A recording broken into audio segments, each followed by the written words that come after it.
I don't, and that just broke me down because I'm just like, this is physical abuse at this point, Hmm.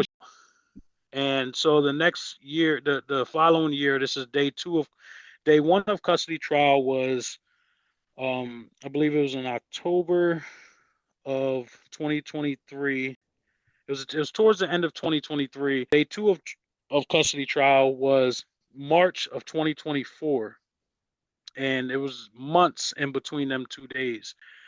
Um, so on day one of trial, the the investigator came to court and she said, we did physical examinations. The child was subjected to this and that, and we found nothing. We found no evidence that there's any type of abuse going on.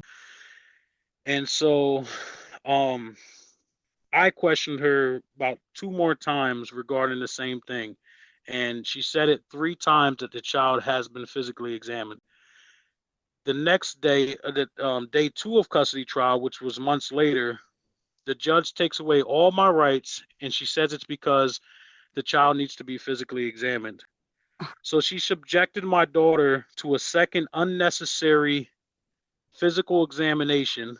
They call it a RK. I don't, and that just broke me down because I'm just like, this is physical abuse at this point. Hmm. She's physically abusing my daughter, you know.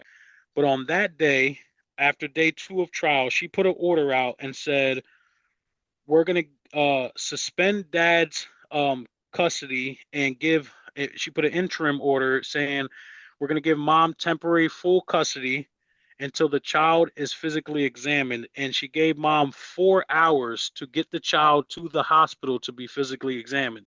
So this is at the end of the day. So there's no way for me to put in an emergency petition and say, wait, hey, wait, stop. The child has already been examined. So now I'm just like, I cannot believe like the first time the false allegations of, put my daughter through that. Since that happened in 2020, I've taken my daughter to Disney World for her first time. We went out west. We did like a whole tour on the West Coast, the Yellowstone National Park, the Grand Canyon, um, uh, Monument Valley, New Mexico, Denver. I mean, I took her everywhere, just trying to create new memories and get that out of her, Hmm. that trauma that she was subjected to for all that time. To just try to, I was counseling for a year. I was doing everything in my power, and now it just opens up all of them wounds all over again.